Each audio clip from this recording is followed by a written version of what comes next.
Ang kwentong ito ay hango sa totoong buhay. Karanasan ito ni Louie. Taong 1971, Goa, Camarines Sur.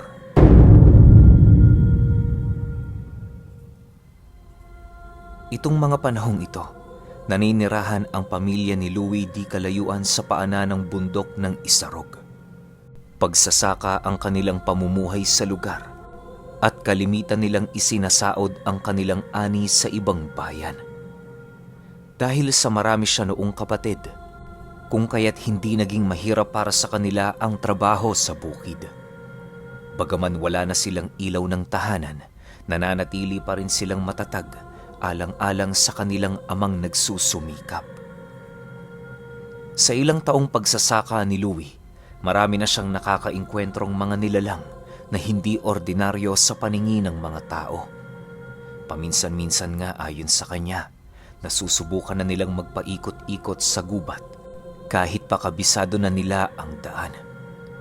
Nakasalubong na din sila ng hukluban, subalit hindi naman sila nito ginalaw o ginawa ng masama.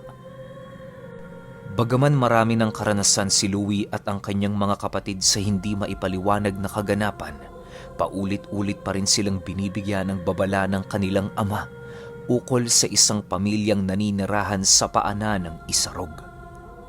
Ayon sa ama nila Louie, pwede nilang libutin ang lahat ng lugar sa Goa maliban lamang sa paanan ng Isarog na ipinagbabawal sa kanila. Marami na umanong namatay sa lugar na yon at lahat ng nabibiktima doon kailan may hindi na muli pang natatagpuan ang kanilang mga bangkay. Yon ang naging dahilan ng lahat ng kanilang mga kababaryo kung kaya't pinangingilagan ang lugar na ito. Dahil sa hindi pa naman noon nakakarating sila Louie, kung kaya't patuloy nilang binabaliwala ang babala ng kanilang ama. Bukod kasi sa medyo may kalayuan na ito sa kanila, hindi na din yun sakop ng lupang kanilang sinasaka. Sa pagtungtong ng mahal na araw, nagkayayaan ang barkada ni Louie at ang iilan sa kanyang mga kapatid na umakyat ng Isarog.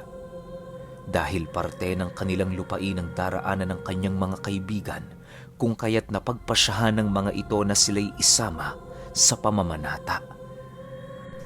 "Sige na, Louie, sumama na kayo. Hindi na kasi makakasama ang kuya nyo eh. Alam nyo naman, maaga pa yung nagpundar ng kanyang pamilya."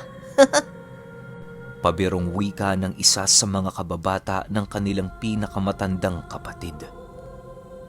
Nang marinig ito ni Louie, ngumiti lang naman ito habang nagsasabi ng, "Saglit lang ho, tatanungin ko muna si Itay. Baka kasi may gagawin kami maya-maya eh. Siguradong malalagot kami kung hindi kami magpapaalam." Matapos makapagsalita ni Louie, dali-dali naman niyang tinawag ang kanyang ama na naroon lang sa likod ng kanilang kusina. Pagsilay ng kanyang kausap na sisigaw na siya, agad naman itong tinakpan ng kanyang bunganga habang nagsasabi ng, "Ako na magpapaalam. Maghintay na lang kayo dyan." Dahil sa sinabi nito, wala na ngang nagawa si Louie kundi ang maghintay. Sa isip-isip niya, mas pabor ang ginawa nito dahil kung magkataon mang hindi sila papayagan ng kanilang ama, ang kaibigan nilang yon ang lubos na mapagbubuntungan ng galit. Ilang minuto pa ang lumipas, laking gulat na lamang noon ni Louie nang masipat niya ang kanilang kababata na naglalakad ng nakangiti. Paglapit nito sa kanila, agad naman yung nagsenyas ukol sa pagpayag ng kanilang ama. Dahil sa sinabi nito, wala na nga silang nagawa ng kanyang sumunod na kapatid, kundi ang sumama. Inisip na lamang nila noon, makakabuti sa kanila ang pag-akyat ng bundok dahil kahit papaano'y nasubukan din nilang gumala ng malayo. Sa pag-alis nila sa kanilang tahanan, dali-dali naman nilang binagtas ang daan patungo sa tuktok ng Isarog. May mga daladala sila noong kumot at iba pang kagamitan sa bundok, nang sa gayoy meron silang mahuhugot kung sakali mang magkaaberya sa kanilang lakad. "Asahan nyo na nga abutan tayo ng gabi sa bundok ng Isarog. Pero huwag kayong mag-alala. magiging masaya ang ating gagawing pagpepenitensya. Wika ng lalaki pagdating nila sa lupain nila Louie. Nang marinig nilang magkapatid ang sinabi ng lalaking yon, agad naman sila noong kinabahan sa kadahilan ng alam nila sa kanilang mga sarili na labis-labis na magagalit ang kanilang ama. Ang paglalakad tuwing gabi at pagpapaumaga sa hindi nila tahanan. Maya-maya pa, nagpasya na silang dalawang tumigil sa paglalakad at sabihan ang kanilang mga kasama na hindi na sila tutuloy. Wala na silang dalawang pakialam noon kung magalit man ang mga ito sa kadahilan ng ang iniisip nila ang galit na magmumula sa kanilang ama. Dahil sa ginawa noon nila Louie, bahagya namang naantala ang paglalakad ng grupo. Ilang minuto pa ang lumipas, agad naman silang nilapitan ng kababata ng kanilang pinakamatandang kapatid upang kausapin ng mahinahon. Sa pagharap nito sa kanila, agad naman itong inilahad na wala silang dapat ipag-alala sa galit na magmumula sa kanilang ama. Ipinagpaalam na umano nito na baka bukas na sila makakauwi sa kadahilan ng magpepenitensya sila kasama ang pari ng simbahan sa kanilang sityo at iilan nitong mga sakristan.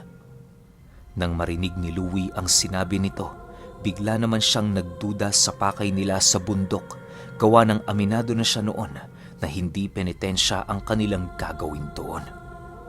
Kung hindi siya nagkakamali, merong malalim na dahilan ng barkada ng kanilang kapatid kung bakit sila nito sinama sa lugar. "Huwag na kayong umuwi, Louie. Sumama na kayo. Hanggang bukas lang naman eh.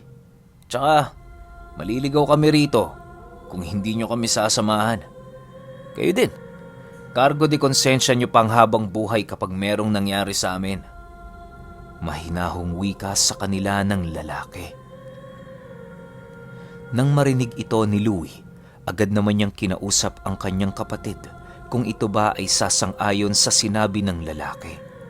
Halos ilang minuto din nila yung pinag-isipan hanggang sa dumating ang puntong wala na silang nagawa kundi ang pumayag sa alok nito. Sa pagpapatuloy ng kanilang paglalakad, inilahad sa kanila ng lalaki na merong pabuyang naghihintay sa kanilang pag-uwi. Sinabihan din sila nitong huwag ipagsabi ang kanilang gagawin sa lugar, gawa ng masyado itong pribado at tanging ang mga kasama lamang sa pag-akyat ang maaaring makaalam. Dahil sa sinabi noon ng lalaki, kung kaya't napilitan na sila Louie magtanong ukol sa totoong nais nito sa bundok ng Isarog.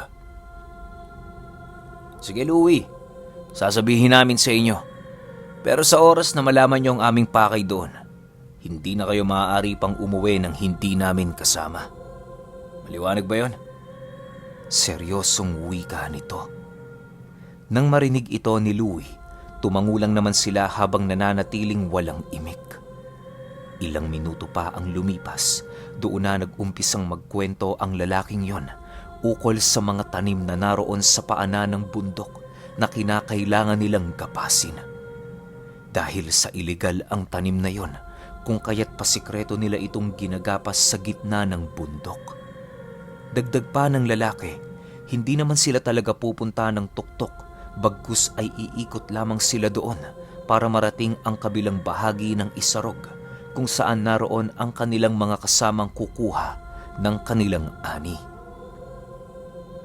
Nang marinig nila Louie ang sinabi nito, ninais na lamang nilang manahimik at patuloy na samahan ang mga kababata ng kanilang kapatid. Ilang minuto pa ang lumipas, narating na nga nila ang paanan ng bundok kung saan yon ang pinagbabawal ng kanilang ama na puntahan nila. "Manoy, siguro umikot na lang tayo. Huwag tayong dumaan dyan. Baka kung ano pa ang mangyari sa atin eh." Nababahalang wika ni Louie. "Ano naman ba ang mangyayari sa atin dyan? Tingnan mo nga, tubuhan lang naman ang nariyan." Sagot naman ng lalaki nang marinig nito ang kanyang sinabi. Sa pagpapatuloy ng kanilang pag-uusap, Pilit pa ring nagmamatigas si Louie na huwag dumaan sa lugar na yon. Subalit dahil sa katigasan noon at pagmamadali ng kanilang mga kasama, hindi naglaon na papayag na din silang pumanhik sa lugar na yon. Habang binabagtas nila Louie ang daan, palakas na ng palakas ang pagkabog ng kanyang dibdib dahil sa takot. Buong buhay niya kasi, hindi niya inaasahang makakarating siya sa lugar na yon. Sa pagdating nila sa tubuhan, marahan naman nila yung binagtas ng walang nasisirang tubo sa paligid. Maaari kasing matunugan ng may-ari sa lugar na yon ang kanilang pagpasok kung sakali mang makasira sila ng puno ng tubo sa paligid. Dahil sa matataas ang katawan ng tubong yon, kung kaya't hindi naging mahirap para sa kanila ang sumuot. Habang nasa kalagitnaan sila ng tubuhan, bigla namang natigilan sila Louie nang maramdaman nila ang mabilisang pagtahimik ng paligid. Ang mga kasama nila noong nagtatawanan sa kanilang likuran ay bigla na lamang naglaho ng sa hindi malamang dahilan. Dahil sa pangyayaring yon, doon na sila nag-umpisang sumigaw upang malaman ang kasalukuyang kinaroroonan ng mga ito. Subalit kahit anong gawin nilang magkapatid noong mga oras na yon, wala talaga silang makita at marinig sa paligid. Ilang minuto pa ang lumipas, bigla naman silang natigilan nang masipat nila ang iilan sa kanilang mga kasama na dali-daling lumalapit sa kanila. Pagbungad nito sa kanilang harapan, bigla namang sumigaw sa kanya ang isa sa mga ito na para bang may kung anong bagay silang nakita sa lugar. Umalis na tayo rito! Bilisan mo! Saan ang daan? Ituro mo! Wika ng isang lalaki habang hawak-hawak ang manggas ng damit ni Louie. Nang marinig niya ang sinabi nito, dali-dali naman silang kumaripas ng takbo patungo sa ibayong parte ng lugar. Sa isip-isip noon ni Louie, hindi na sila maaaring bumalik sa kanilang pinanggalingan kung kaya't ang kinakailangan nilang gawin, tumungo sa ibayong parte ng tubuhan kung saan naroon ang daan papaikot ng kanilang lupain. Habang binabagtas nila Louie ang daan, maya't maya naman ang kanilang pagrinig ng mga kakaibang pananakbo sa paligid. Ilang ulit nilang naramdaman noon ang paglapit sa kanila ng isang nilalang, subalit pagsilay nila, wala silang nakita.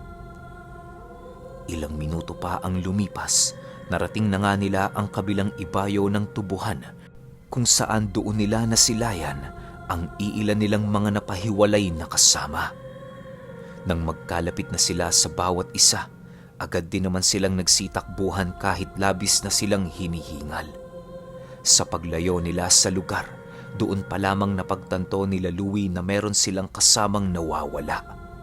Labis-labis na noon ang pag-aalala ng mga kaibigan nito, subalit alam nila sa kanilang mga sarili na wala silang magagawa upang muling hanapin ang naiwan nilang kasama. Dahil sa pagbabakasakali ng iilan sa kanila, napilitan silang maghintay sa mataas na parte ng isarog kung saan tanaw nila roon ang napakalawak na tubuhan. Habang nakaupo sila sa isang tipak ng bato, doon nila nasilayan ang iilang mga binatang naglalakad patungo sa isang bahay na nasa gilid ng lugar.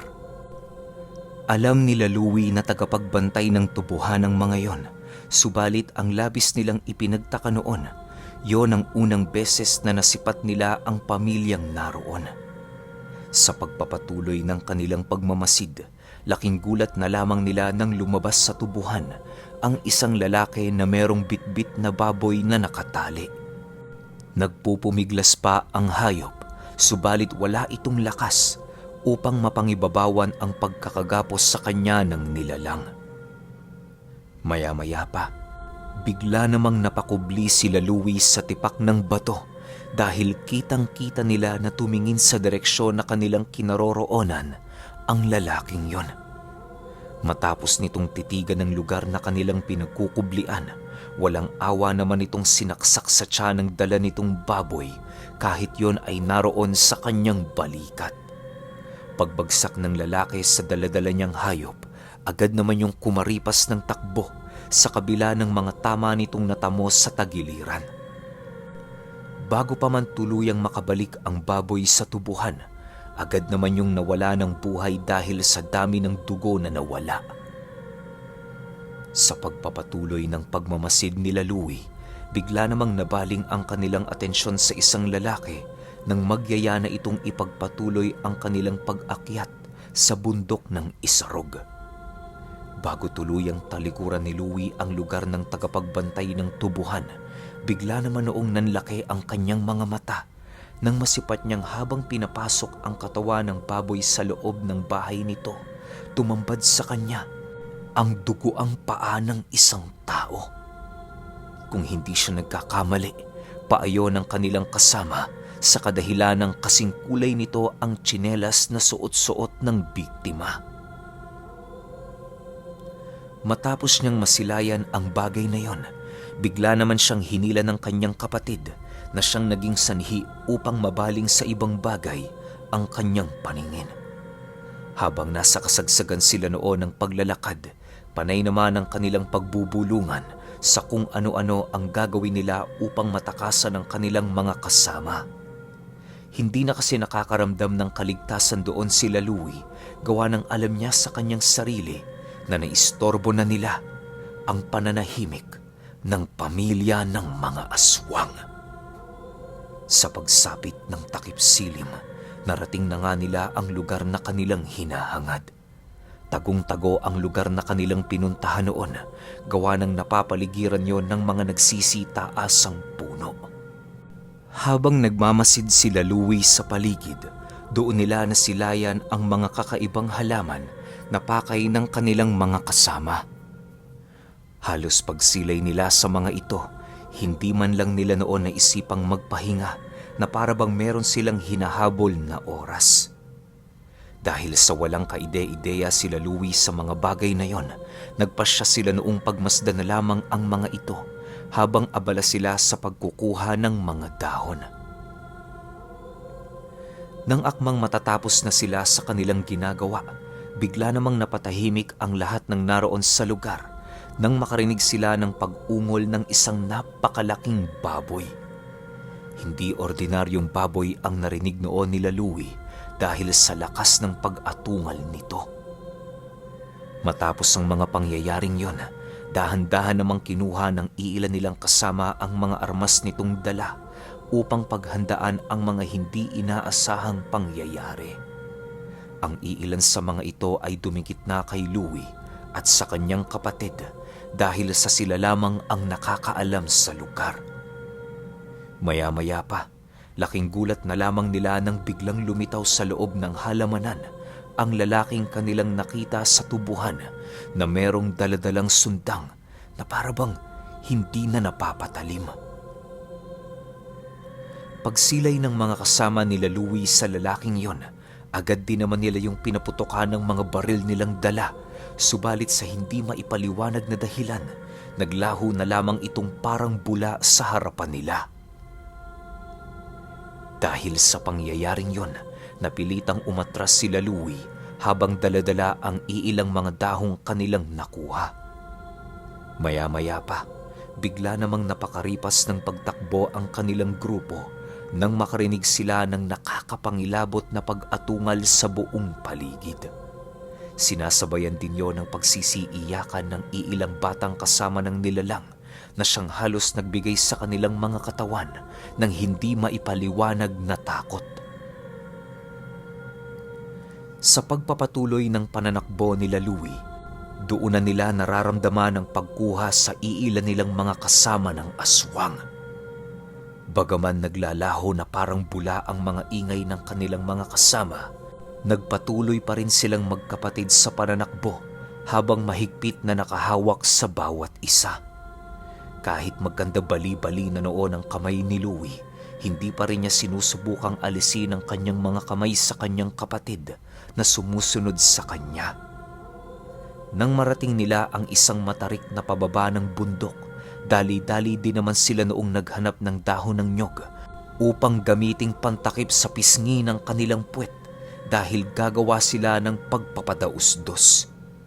Hindi na nila ninais pa noong lakarin ng dahan-dahan ng lugar, gawa ng alam nilang maaabutan sila ng mga nilalang kung sila ay babagal. Nang makahanap na si Louie ng dahon ng nyog, dali-dali din naman niyang isinakay ang kanyang kapatid at walang pag-aalangan silang dumausdos sa lugar sa kabila ng napakadilim na paligid. Kahit takot na silang dalawa noon, iniwasan pa rin nila noong makalikha ng ingay sa takot na baka sila naman ang masundan ng mga nilalang.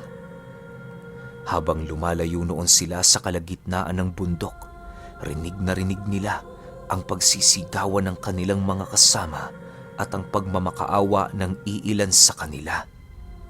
Bagaman nagmamalabis na tumulong noon si Louie, alam niya sa kanyang sariling wala siyang magagawa kundi unahing iligtas ang buhay nilang magkapatid. Sa pagdating nila sa paanan ng bundok, agad din naman nilang binagtas ang daan patungo sa kanilang sakahan. Kahit may mga malalalim na uka sa lugar, buong lakas pa rin silang tumakbo, marating lamang ang kanilang bukid kung saan naroon ang kanilang mumunting barong-barong. Yon ang naisip ni Louie na pagpalipasan ng gabi para lamang matakasan ang mga nilalang. Dahil sa abala ang mga aswang sa paglipol ng kanilang mga kasama, nagkaroon sila ng sapat na oras para marating ang kanilang bukirin. Pagsilay nila sa mumunting kubong itinayo ng kanilang ama, dali-dali din naman nila itong tinungo at walang pag-aatubiling winasak ang harang. Pagpasok nila sa loob, agad namang kinuha ng kanyang kapatid ang naiwan doong isang maliit na gasera. Pagsilay ni Louie, nasisindihan na ito ng kapatid niya. Dali-dali naman niya yung hinarang habang nagsasabi ng, "Huwag mong sindihan yan! Nasisira na ba ang ulo mo?" Nang marinig naman ito ng kanyang kapatid, agad din naman itong itinago ang posporo habang sumasagot ng, "Pasensya na po kayo, kuya. Nadala lang ako sa takot ko eh. Hindi pa ba tayo uuwi?" Matapos marinig ni Louie ang sinabi nito, agad naman niyang ipinaliwanag sa kanyang kapatid ang peligrong maaaring maidulot sa paglabas nila ng kubo. Nang maunawaan ito ng kanyang kapatid, ninais na lamang nitong mahiga at magtalukbong ng kumot sa kabila ng napakainit na paligid. Sa paglalim ng gabi, doon na lubusang kinabahan sila Louie nang makarinig sila ng mga pag-alulong di kalayuan sa kanilang pinagkukublian. May mga naririnig na din sila noong naglalakad sa paligid na para bang meron itong hinahanap. Maya-maya pa, bigla namang napanginig ng husto ang katawan niya dahil sa pagramdam niya ng kakaibang nilalang na umaamoy-amoy sa dingding ng kubo. Halos ilang minuto din yung nagpaikot-ikot sa lugar hanggang sa dumating ang puntong tuluyan na nitong nilisan ang kanilang kinaroroonan. Ayon kay Louie, na dahil sa pangyayaring yon, pakiramdam niya noon 2 gabi ang dumaan bago sumapit ang umaga. Habang naroon pa sila noon sa kubo, napakaraming nangyaring kakaiba na hindi nila maipaliwanag. May mga nararamdaman sila noong patuloy na nagmamasid sa paligid na para bang naghihintay lamang ito sa kanilang paglabas. Sa pagsapit ng umaga, nananatili pa ring nakakulong sila Louie sa takot na baka may iilan pang mga nilalang ang naghihintay sa kanila sa labas. Nagpasya silang dalawa noong hintay na lamang ang kanilang amang makarating sa lugar bago nila tuluyang buksan ang pinto. Pagpatak ng 8:00 ng umaga, doon na nabuhayan ng loob sila Louie nang marinig nila ang pagsisitawanan ng iilan sa kanilang mga kapatid na magsasaka. Paglapit nito sa kubo, agad din naman nilang binuksan ang pinto at dali-daling niyakap ang mga ito. Habang nakaakap silang dalawa, gulong-gulo naman ang mga kapatid nilang yon sa kadahilanang inaasahan nilang wala sa kanilang bukid sila Louie. Nang mapansin nilang nalilito ang kanilang mga kapatid, doon nila inilahad sa mga ito ang kanilang dahilan kung bakit sila nagpalipas ng gabi sa bukid. Ayon kay Louie, hindi nila nagustuhan ang pakay ng kanilang mga barkada sa bundok, kung kaya't nagpasya silang tumungo na lamang sa kanilang bukid para doon ipagpatuloy ang kanilang penitensya. Yun din ang rason na ibinigay nila sa kanilang ama sa takot na baka pabalikin sila nito sa paanan ng Isarog upang ipahanap ang kanilang mga nawawalang kasama. Magmula noong naganap ang pangyayaring yon, ikinimkim nila Louie ang totoong nangyari noong gabi sa kabundukan ng Isarog.